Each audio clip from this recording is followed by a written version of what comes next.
right, the champ is here, loved by many, hated by few, respected by all, second to none. You know what? It is the third, the third Saturday of the month. Third Saturday of the month. So you know what time it is. It's time for Legal Standpoint with Michael J. Todd. What's going on, man? Hey, man, trying to make it, brother. Yeah. You know, happy to have you back. It's been, what, 2 months before? 2 months, yeah. Before I had you next to me? Yeah. You know, I saw had the first part of the show and everything. You say he's back. Yeah, I had to I ain't feeling well, but I can do 12 rounds. I ain't had to do 15. I got you. So, doing that. I had to have some people that, to stand in for you and stuff, man, so I could have somebody to talk to. Yeah. But, they weren't Ed, Great, and Commish. But, but they did a good job. Don't get me wrong. Hey, I spent 63 years to get to this spot, man. Have you really? Yeah, so, hey, man, that's what it is, man. That's what it is. Now, you know what? What's that? See, I started to crack a joke on you, man, but I'm going to let you make it, man. Oh, man. You go ahead. I'm ready. No, that's okay. That's okay. You just got back, man. I got back. So I'm trying to make sure that everything's okay. Yep. Hey, man. Well, we this is the third Saturday of the month. Third Saturday of the month. Hey. And are we live on your feed? I don't see it. It's just okay. If we having some technical difficulties, and somehow this country's going through some technical standpoints as well. Yeah, without a doubt. The country is definitely going through that, and we've been going through that this past week. With this whole Charlie Kirk thing. You know what I mean? Yep. I can't really understand, how everything has gotten to this point where it is. But we know that on September 10th? Yeah, September 10th. That right. Charlie Kirk was shot.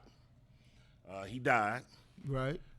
And as anyone that's a decent person will say, the fact of an individual being, shot and killed, that's something that should not be condoned on, at any time, right. as it relates to anybody.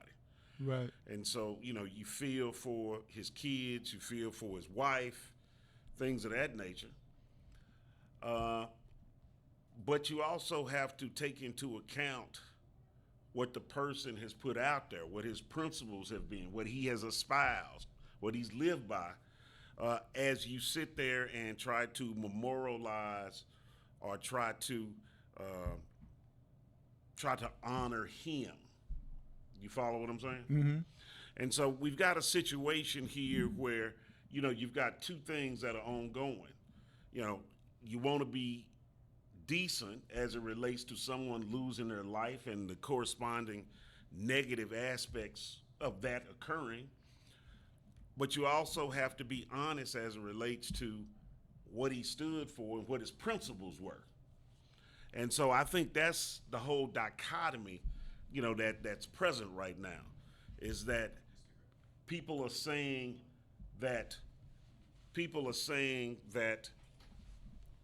you can't say anything negative, about Charlie Kirk. And, that's just not, it's not saying negative about him about him individually, but maybe some of the principles that he lived by. You follow what I'm saying? Correct. Yeah. So, it's, he said a lot of things that have rubbed a lot of people wrong, over time. And, when you think about that, it kind of diminishes what he stood for. Now, of course, the Republicans and, Trump and everybody, they want to talk about, how great he was, and the things that he espoused were things that were consistent or something that they believed in. Of course, Trump is so transactional. He's going to be, elated with anybody that could help him. Right. And so Charlie Kirk was a person who ran, and, we talked about Charlie Kirk just last month, on the podcast. At the end of the podcast, we brought up the name of Charlie Kirk and, what his organization, Turning Point USA, what they were doing. We were talking about last month the effect of women and how the DEI initiatives assisted women with respect to moving forward in the economy and also within our society. And that how Charlie Kirk had a conference just recently here in the Dallas area where he was telling women that, hey, look, you shouldn't really even espouse to be, a professional person, that you should be more inclined to be a housewife, things of that nature. And we had Aaron Crittenden here, who was a recent college grad, who just kind of outlined the thoughts that were over at the university that she graduated from as it relates to how that was received. So we knew about Charlie Kirk. And so, he said some things such as that. He's talked about the Civil Rights Act. Yep. He said that now you have to be mindful of what he said. He said that the Civil Rights Act should never have been promulgated. Should have never been enacted. And when you think of what was going on in 1964, and he's 31 years old. Yeah, he's 31 years old. So he wasn't even alive when the Civil Rights Act and what was going on then. But you had churches being bombed. You had people being beaten, people being lynched, people protesting, asking for the right to just go to what? To go to a restaurant, to ride on the bus, just to be, to go to a school that was fully staffed, things of that nature. And when you have those things, and we needed the Civil Rights Act to support that, to make sure that those things occurred, then for him to say that the Civil Rights Act shouldn't have been enacted, I mean, I think it's really a slap in the face, not only to present black folks, but also for all the people who fought and died in the past. And you can't sit here and say that you can say things like that and that's something that's enduring to people. You follow what I'm saying? So, I mean, that's just one thing that he said. He said that MLK was a fraud and he was awful. Yeah, he said that. Yeah, he said that. And the bad thing about that is that some people are comparing him to MLK. And how can you do that? MLK talked about love. MLK talked about people being together, us moving forward as one country, one people. And for someone who's sitting here saying, and we haven't even talked about the things that he said about black women. He said that Ketanji Brown was like moronic and unqualified and not a DEI, and she was a DEI person, right? They said that he said that if he saw a black airline pilot, that the first thing he would think about is whether he was qualified or not. When I see a black airline pilot, first thing I think is, man, I know that brother's on top of it because he had to go through a lot more. He had to go through a lot more to be in the position where he is. A lot more. And, the sad part about that is that when we see that, we seem to think that, I used to, when I was like 25, 26 years old, I said, well, as soon as these older people term out, for lack of a better word, as soon as they term out, things will get better. So here it is. He's a young guy. He's 30-some years old. So as soon as I term out, he would still be here if he hadn't been shot, obviously. Right. And what is that saying for us? Right. What does it say for the young folks? Yeah. That people are sitting there and they're fostering these type of attitudes at a young age.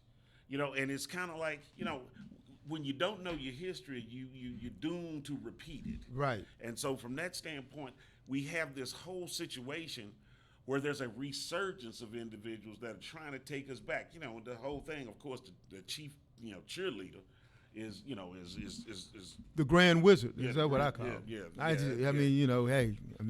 It's time out for all this being polite and stuff. So he's Grand Wizard as far as I'm concerned. Right. If I can't call him felon number 47 or anything else, he's Grand Wizard. Right. And the thing is this, those weren't the only things that he said. He talked about Paul Pelosi, when Paul Pelosi actually was hurt. I mean, he had his skull cracked. He had, the man might not have lived. And he sits there and says that his followers should bond out the person that broke into this man's house and then attacked him and caused him to have major injuries. I mean, how callous can you be? And but he's taking his cues from from his boy, because he just thought the whole thing from Paul Pelosi was just kind of funny. I mean, he never condemned it or anything of that nature. Well, that's the reason why I'm saying, just call it. Just call it the way it is, man. It's like this is sad, in the aftermath that we have with it being sad is the fact that it doesn't seem like it's going to stop. No, it doesn't, because the thing is this. This is something that they have put together. And when I say put together, the thing is that they're trying to maintain their political power. They're trying to maintain the position of supremacy. And so they'll do anything they can to connect and try to appeal to cultural issues that will inflame people. So you have the economy not doing as well as it has in the past. So what do? They start saying, well, it's the brown people who coming across the border that are taking your jobs. And so from that standpoint, you have those people saying, we pointing fingers at those individuals. Oh, it's the people coming from Africa. They're taking your jobs, right? Even though that could have, so they want to say it's the transgender folks. Now, and think about that. Back when Bush ran, right? Mm-hmm. The whole thing then was that they played on was the whole gay marriage thing. And then once gay marriage passed, right, now they're saying, well, okay, we can't really go after the gay marriage deal, but we'll go after what? The transgender folks. And so my whole thing is that they're playing these cultural issues to appeal to passions of people, or really to the worst side of an individual, to try to do what? To maintain power, to keep people from knowing that they are plucking pockets from everybody. I mean, Trump, plucking pockets. That's interesting. Yeah, plucking pockets, man. I mean, Trump is up there. I mean, he's stealing more money than you can shake a stick at, man. They say he's made $5 billion in the 8 months that he has been in office from just his crypto stuff. He's got all of these deals going down where Intel has to pay 15% to the government. NVIDIA has to pay 15% to the government to sell their products over in China. I mean, they always go around talking about Democrats are radical socialists, but who's doing the socialism? Who's taking the profits from the entities to do business here in America? I just came up with a new word, kleptocracy. Kleptocracy? Yeah. Kleptocracy? Yeah, I mean, it's instead of democracy. Right. Klepto. Right. But the thing is this.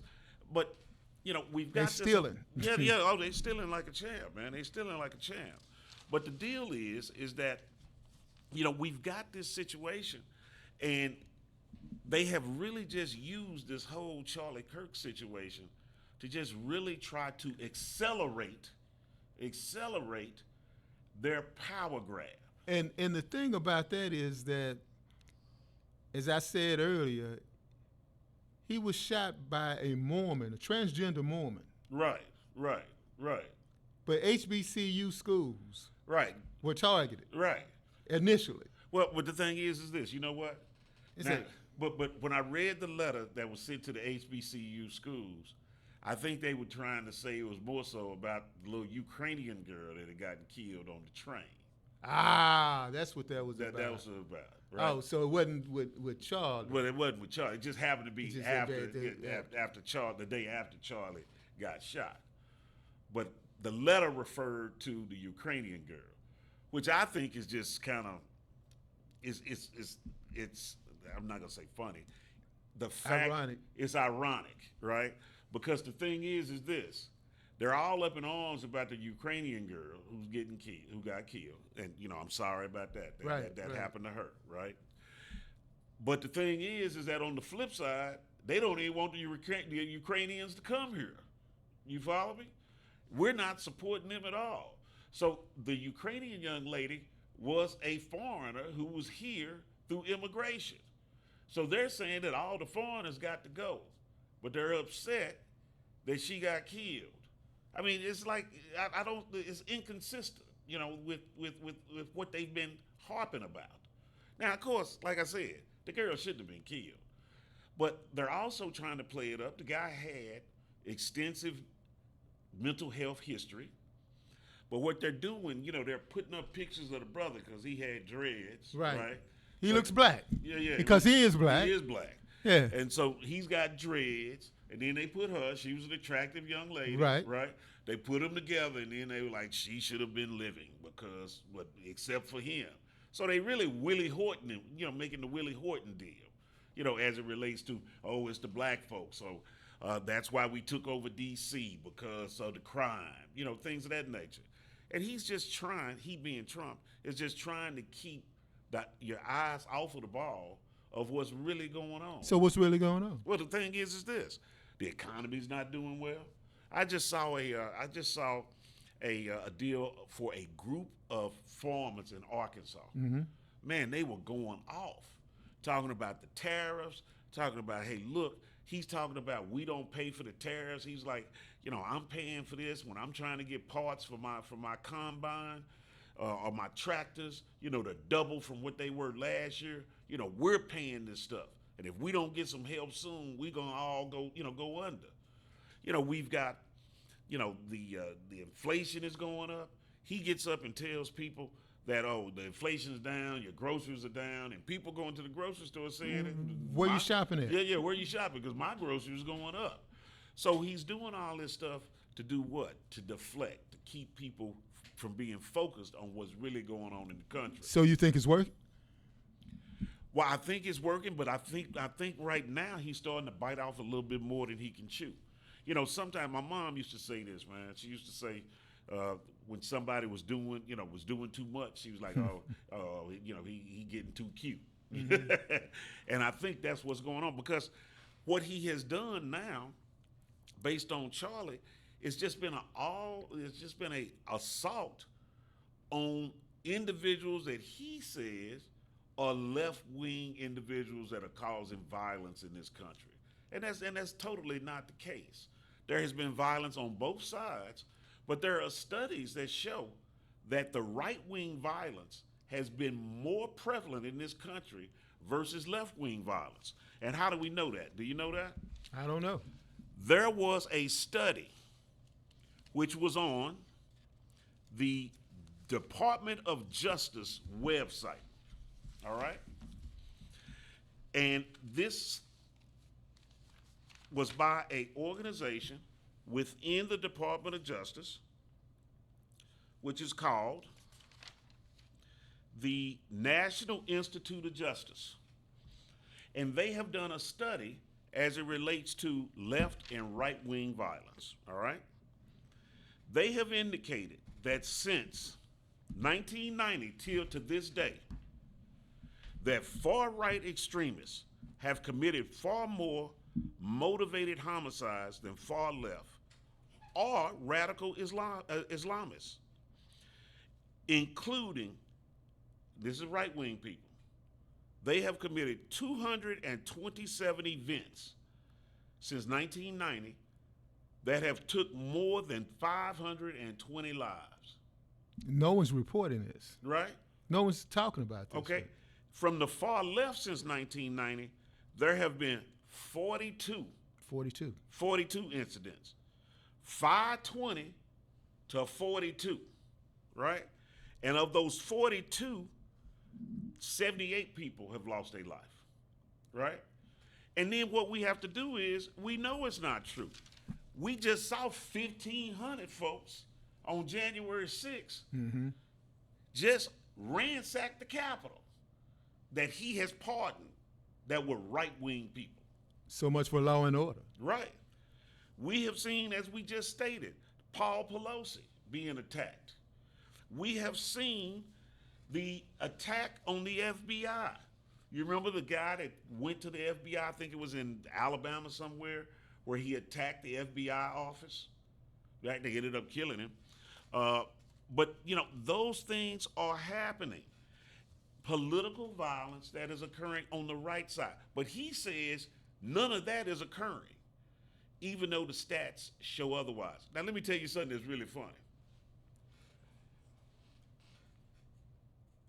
The report that I just outlined to you, this report is called What NIJ Research Tells Us About Domestic Terrorism.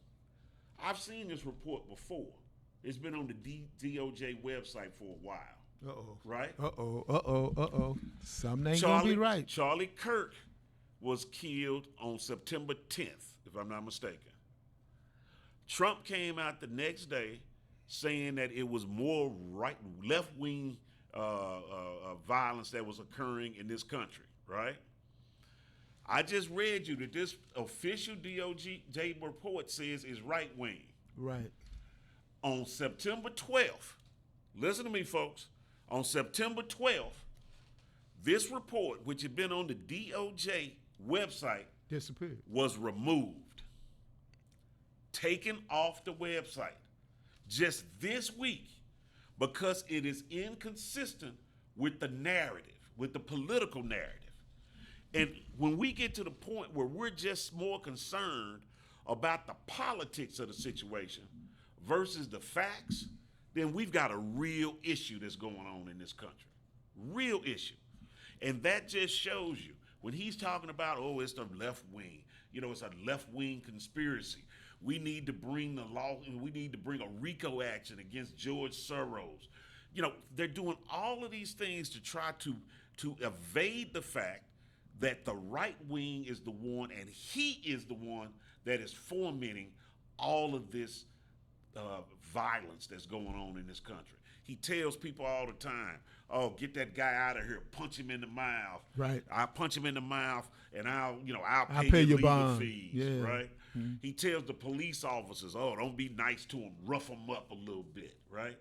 He told some of his cabinet members in the first deal when he was dealing with the immigration, can't we just shoot him in the legs? He's done all of these things that are clearly illegal. Clearly. But he wants to tell you, oh, it's the other folks that are starting all this stuff. And so we get to the point where he's trying to put this violence solely on left wing. He's going to this week, I'm going to designate Antifa as a terrorist organization. Now, I don't know about you. Have you ever met anybody that said they were in Antifa? I can't even spell it. Yeah. I mean, from what I understand, it's an ideology. And there are people that, that say that they're anti-fascist. And I hear that too. I get emails and text messages and all that saying you part of the left wing Antifa, and I'm going like, look, I'm black. Right. I ain't got nothing to do with me. That's your people doing that. Right. I'm not part of that. Right. Yeah. I mean, but I've never met anybody that's come up to me and said, said, I'm a Antifa. member of Antifa. Antifa. Yeah, I never in my life. Yeah, I'm like, who'd you marry to? Right, Antifa. right. You Antifa. I mean, who? Antifa. Okay, yeah, you Antifa. No. Okay. I mean, but it's crazy. But they want to say everything is coming from one side. And then they're doing everything they can to utilize the power of the government to not only silence individuals, but also they're using it to try to eradicate us. They really are. They're trying to take away your history. Yep. They're trying to take away your opportunity for employment. Yep. 300,000 black women have lost their jobs over these DEI alleged purges. Right. Because people say they want to have diversity, having a choice as it relates to individuals. So they get a twofer. Yeah, they get a twofer. Black woman. No. They get a threefer. They get a black woman, and they get one of the major backbones of the Democratic Party. Yeah. So that's a threefer. You follow what I'm saying? So now they're trying to say, yeah, you over there with them. Yeah, we're taking y'all jobs. And of course, a lot of people who have been coming up the economic ladder start out with jobs that are in the government. Yep, government jobs. It's a good, steady job. It's a good, honorable job to have. And from that standpoint, they're trying to take those away so those individuals won't be able to have those jobs. And so far it's working. But they also, the great replacement theory. Yeah.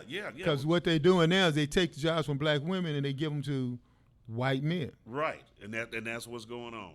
And it's funny you brought up the great replacement theory. I was just, sometimes I'm just on the internet just looking and stuff, right? Because at the end of this, we always get people to start talking about, well, what can we do, things of that nature, right?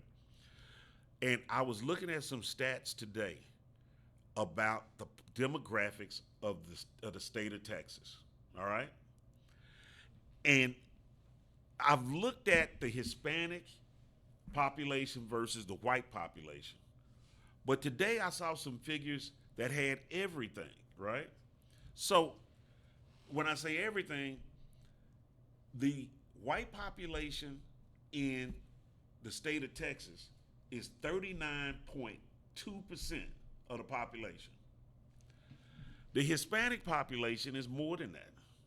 But what's more important is that when we look at the Hispanic population, the black population, and the Asian population, that is 60% of the population in the state of Texas. You follow what I'm saying? Now, I know everybody that's black ain't gonna be a Democrat, and I know everybody that's white's not a Republican. So you got a mix in Asian and Hispanics. People are different people. But the thing is that there's no way that we have 60% of the population is either black, Hispanic, or Asian, and then we should only be 10, 15% of the elected officials. There's no way. So what does that make you know? That they are using mechanisms and schemes to ensure that they are being elected and we are being excluded. You follow what I'm saying? Yeah, I follow. Just like with the gerrymandering. Just like with this whole thing that they did with the redistricting. All of those things there, right? And so from that standpoint, we've got to make sure that we get out, we need to register folks. We need to get out and vote, things of that nature. Yeah, it's really bad. So what do you think of this whole thing now where, you're getting to the point now where you can't express how you feel? Well, I think when it comes to that's censorship, and it's been a long time coming on that, and I am saddened behind it, and I'm really angry about that. Not just saddened, but it's making people stand down, and I think we need to stand up. Right. Well, yeah. We definitely need to stand up because, if you can't express how you feel. If you're sitting there and you're thinking, hey, if I say this, somebody's gonna get mad. It's kind of like we back in elementary school. I'm gonna tell. And you got the big bully out there, and and really he just a comic and a fool or whatever. But you can't say nothing because you think he gonna beat you up. Which is I'm glad I retired because I don't have to worry about that. Even when I was in the workforce, I was saying things on Channel 8 all the time, and then the next day I come back to work, someone says, you still have a job. Right. Well, you know what? It's funny you said that because I did think about the fact that you were retired. And then I thought about myself. I said, man, well, I'm still working. I said, they can't fire you. But I said, maybe they could call my office and leave some messages or whatever. Yeah, well, they can still do stuff. Yeah, but in this particular case, you can deny someone credit. You can do all kinds of things. You just can't fire them, but it's other things you can do. Right. Yeah, but it's to the point now where Trump is basically saying that if you don't go with how I see things, then we can take your broadcast license. And that's what happened with Jimmy Kimmel. Take you off the air. And the same thing with lawyers. And then these lawsuits where you sue someone for $15 billion. Right. Who the hell gets sued for $15 billion? Right. And then on top of it is that what you're really doing is that you're suing people and then utilizing the power of the government to then coerce that individual into settling for something. Because that's the one thing. When he got the $15 million, from ABC? Was it ABC? No, it wasn't ABC. It was Paramount, I believe. They were trying to do a merger, so they had filed the case against CBS, and they were supposed to be going through a merger. So he uses that to, well, if you don't settle this lawsuit, then hey, man, I'm not going to. There's no justice. Yeah, no, it's not. It's not. And for Republicans to just sit there and act like this is normal, I mean, that's what's really that's just really disheartening. It's disheartening on it, but will it change? I don't think it's going to change immediately. I just don't think so. Well, but the one thing that I'm starting to, I mean, we've had a couple of Republicans that came out, and one, I've got to it kind of surprised me. Who, Ted Cruz? That Ted Cruz came out and said something against, his Lord and Master. Which proves a point. The point it proves is if you listen to a fool long enough, sooner or later you'll find something to agree with them on. Right. And you talking about Ted? Yeah, right. Exactly. Yeah. Because you know what, my wife and I said that this morning. We said, I mean, this is the first time I've really, I've agreed with something he said. Yeah, and you don't want to say it too loud. Like, I agree with you, man. Yeah. But for those that don't know, Ted came out and basically said that the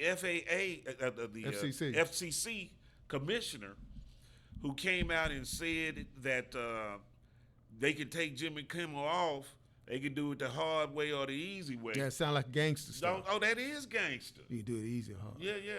How you want to do this? We can do it either way. Either that or you imitating Tina Turner.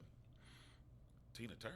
Yeah, rough, easy. Oh, rough and easy. Okay. Proud Mary? Yeah, Proud Mary. Yeah. All right. It took me a little time to get I understand. Right. I'm back. I know. You've been at home. You've been having time to practice. No. This is where I roll, man. But the thing is this. So basically, he said that, hey, look, if they don't, do what we want, then, we may be able to take their license.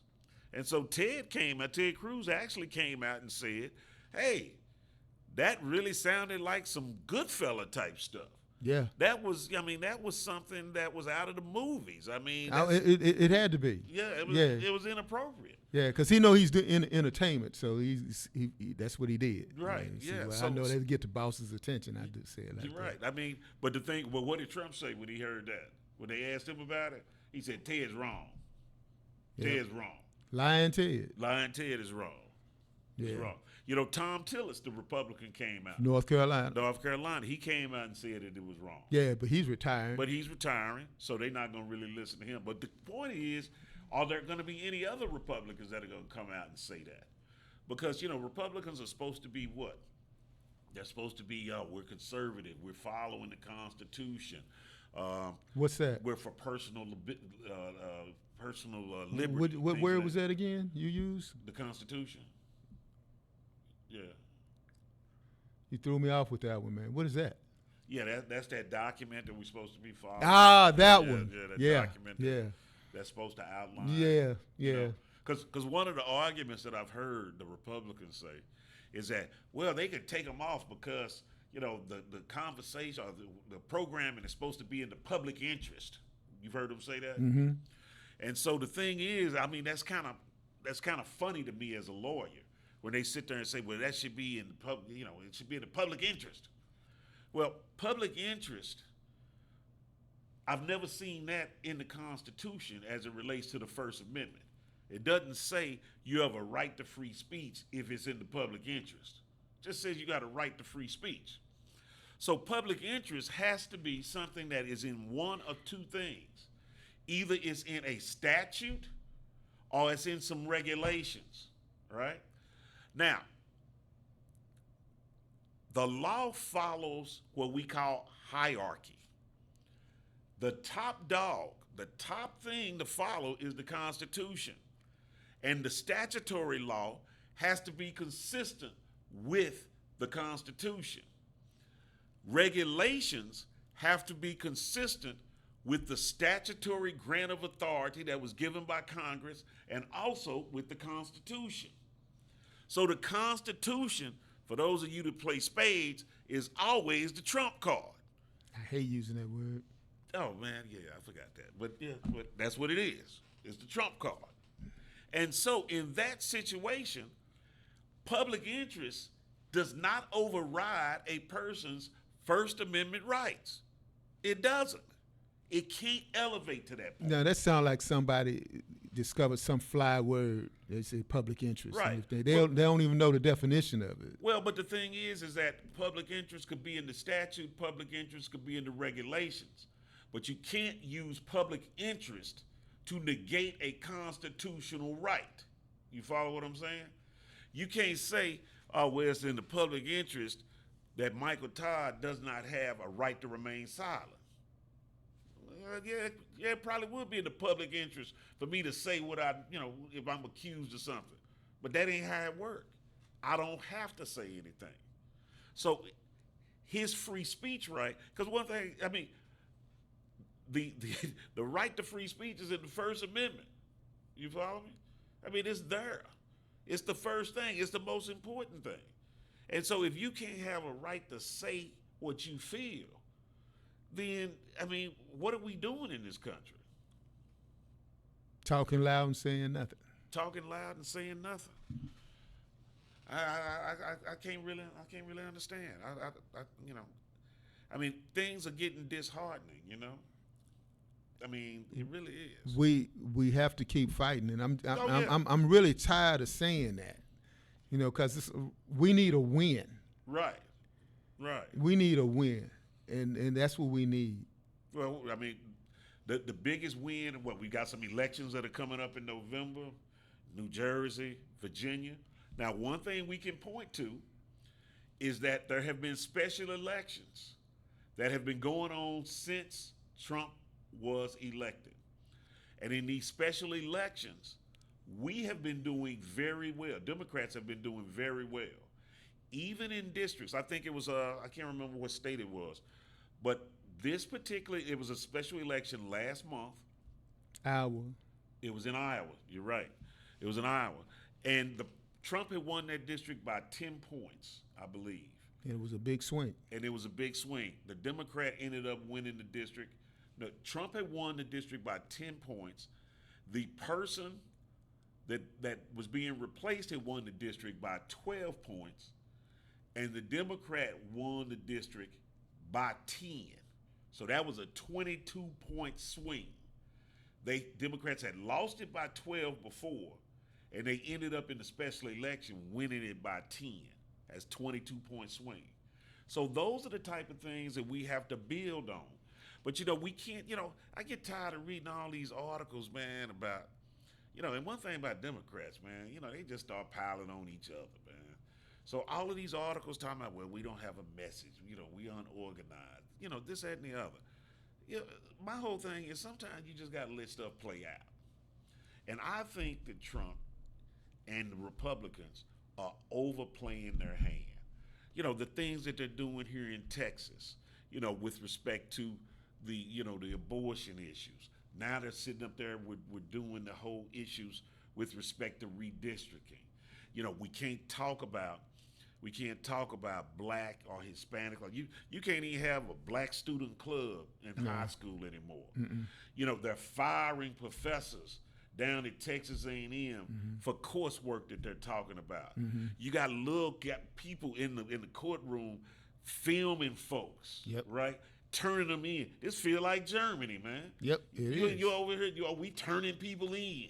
For what they say, not for what they do, but for what they say. In private companies, they're doing that as well. Right, in private companies. I received a message earlier this week regarding that. Really? Yeah, they're doing that as well. Yeah, they looking at scouring all the social media for teachers and turning them in to TEA. I mean, what is all this? And the sad part about that with TEA, Mike Morath, the education commissioner. Correct. Alpha brother. Oh, yeah, I know he's a brother. Yeah. I didn't know he was Alpha. He's Alpha. Okay. Well, where did he play? I don't know. Okay. I don't remember that. It probably wasn't HBCU, huh? No, it wasn't HBCU. And also, he's white. Yeah. Yeah, he probably started out at Cornell. Yeah, Cornell. You know your history, don't you?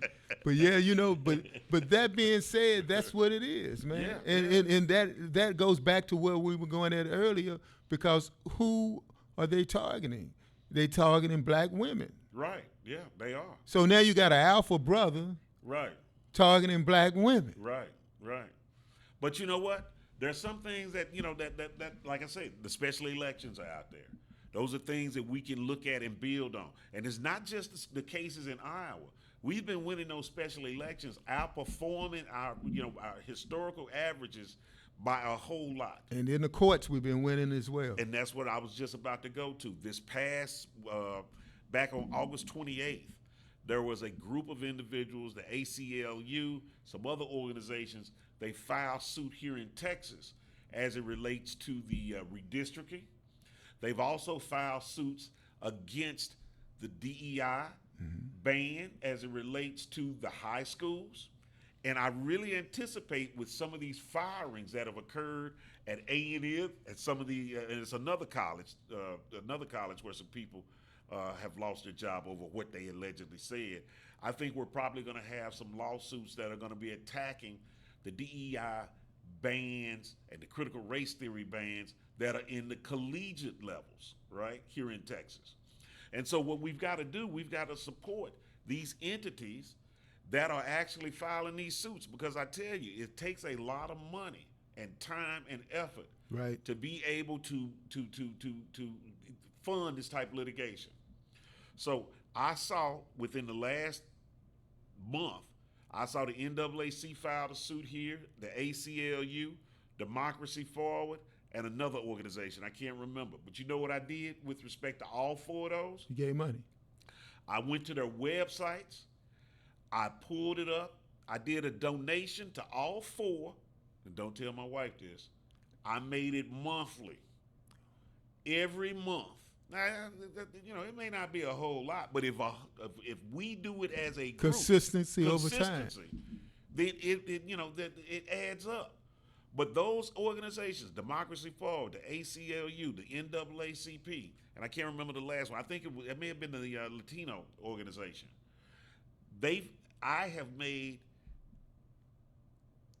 made donations to all of them for the month. Every month, I want money going to those people, because I want them to know that I support what they're doing. And that's what we have to do. We have to see those individuals that are out there on the front lines. Jasmine Crockett's out on the front line. She's out there, and she's taking a lot of heat because they want to do what? They want to call her stupid. They want to say that she's lying about her. Now, at one point, they ghetto. Now they trying to say, well, she way too much money. Yeah, she pretending that she ghetto. Yeah. All of this kind of stuff. But you know that there are a lot of people that are probably doing threats with respect to her. Exactly. And so what we have to do, so she has to have security, things of that nature, especially with all this crazy stuff. We need to give money to her. We need to make sure that we're supporting these people on the front line so they know that we've got their back, that we got our boots on, our laces tied up, and that we are there and we are helping and assisting in the manners that we can. If it's $10 a month, $20 a month, we need to make sure that those donations are being made. We need to go out. We need to canvass people. You can have people, just when you come into contact with them on a regular basis, any frequent basis, just ask, are you registered to vote? If not, we can then do what? We can, give them a card and tell them, hey, look, you need to go out there. You need to register. We need to be able to vote. I mean, when we said before the election that democracy was on the line, we wasn't lying. I wasn't lying, but I didn't think it would be this quick. No, it wasn't. I mean, man, we about to start having. I don't know what we about to start doing, man. Yep, it is. But we got to keep fighting. I know that. All right, let's let that be our closing. All right, and we'll see you guys back next month. All right, everybody have a good day. Legal Standpoint.